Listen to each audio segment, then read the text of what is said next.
அனைவருக்கும் அன்பு வணக்கம். ஜிபே, ஃபோன்பே போன்ற யுபிஐ பயன்படுத்தும் பயனாளர்களுக்கு ரிசர்வ் வங்கி கவர்னர் முக்கிய அறிவிப்பு ஒன்றை சூசகமாக வெளியிட்டுள்ளார். அதை பற்றி முழுமையாக தெரிந்து கொள்ள நம்ம சேனலை சப்ஸ்கிரைப் செய்துவிட்டு இந்த வீடியோவை முழுமையாக பாருங்க. இப்போது வரை ஜிபே, ஃபோன்பே போன்ற யுபிஐ மூலம் பணம் அனுப்புவது இலவசமாகவே இருந்து வருகிறது. மக்கள் அதிக அளவில் யுபிஐயை பயன்படுத்தவும் இதுவே முக்கிய காரணமாக இருக்கிறது. ஆனால் இந்த நிலை விரைவில் மாறலாம் என சொல்லப்படுகிறது. அதாவது வரும் காலத்தில் யுபிஐ சேவைக்கு கட்டணம் விதிக்கப்படலாம். ரிசர்வ் வங்கியின் ஆளுநர் சஞ்சய் மல்ஹோத்ரா இது தொடர்பாக சூசகமாக சில கருத்துக்களை கூறியிருக்கிறார். நமது நாட்டில் இப்பொழுது யுபிஐ மூலமாகவே பெரும்பாலானோர் பரிவர்த்தனைகளை மேற்கொள்கிறார்கள்.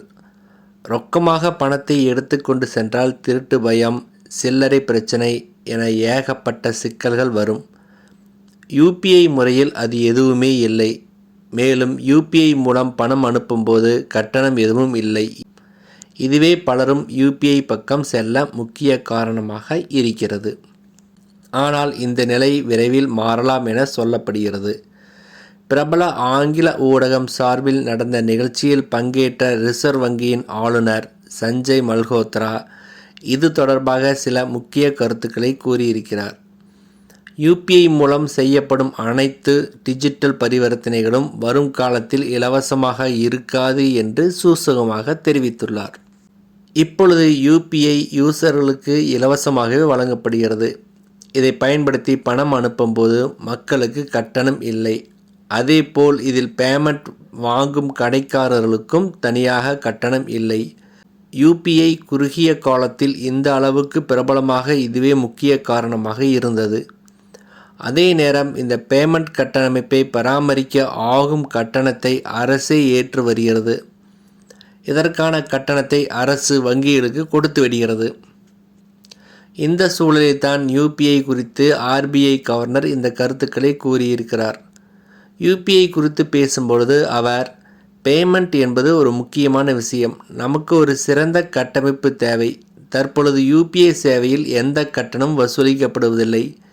இதை பராமரிக்க ஆகும் செலவுகளை வங்கிகள் மற்றும் பிற நிறுவனங்களுக்கு அரசு வழங்கி வருகிறது. ஆனால் சில செலவுகளை கட்டுப்படுத்தியே ஆக வேண்டும். எந்த ஒரு முக்கியமான உள்கட்டமைப்புக்கும் பலன் இருக்க வேண்டும். எந்த ஒரு சேவையும் நிலையானதாக இருக்க வேண்டுமென்றால் அதற்கான கட்டணத்தை யாராவது செலுத்தியாக வேண்டும். அது யூசராக இருக்க வேண்டும் அல்லது வேறு யாராவது இருக்க வேண்டும். மொத்தத்தில் இதற்கான கட்டணம் செலுத்தியே ஆக வேண்டும் என்று குறிப்பிட்டார். யுபிஐ பரிவர்த்தனைகள் நாளுக்கு நாள் அதிகரித்து வரும் நிலையில் இது வங்கிகள், பேமெண்ட் சர்வீஸ் புரோவைடர்கள் மற்றும் என்பிசிஐயின் உள்கட்டமைப்பில் அதிக அழுத்தத்தை ஏற்படுத்துவதாக அவர் தெரிவித்தார். கடந்த ஜூன் மாதம்தான் யுபிஐ பரிவர்த்தனைகள் சர்வதேச பேமெண்ட் முறையான விசாவை மிஞ்சியது. இந்தியாவில் கடந்த ஜூன் மாதத்தில் யுபிஐ மூலம் 18.39 மில்லியன் பரிவர்த்தனைகளில் 24.03 லட்சம் கோடிக்கு மேல் பரிவர்த்தனை செய்யப்பட்டுள்ளது.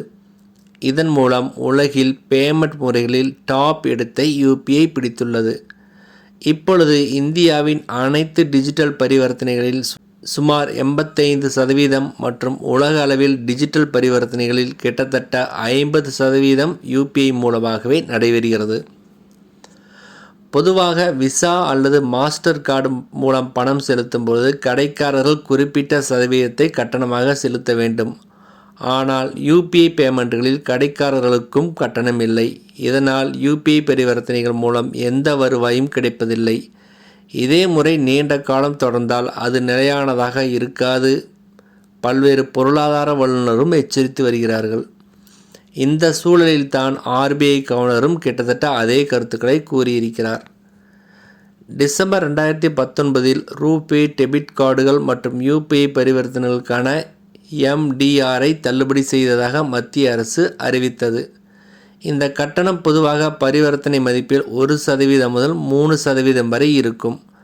யுபிஐ உள்கட்டமைப்பு பராமரிப்பு செலவை சமாளிக்க இந்த எம்டிஆர் மீண்டும் கொண்டு வரப்படலாம் என்கிறார்கள். அதாவது யூசர்களுக்கு இது தொடர்ந்து இலவசமாக இருக்கும். அதே நேரம் கடைக்காரர்கள் இதுக்கு சிறிது கட்டணத்தை செலுத்த வேண்டி இருக்கும். இருப்பினும் இது குறித்து உறுதியான தகவல் இல்லை. இந்த திட்டம் நடைமுறைக்கு வருமா என்பது பொறுத்திருந்துதான் பார்க்க வேண்டும். நன்றி, வணக்கம்.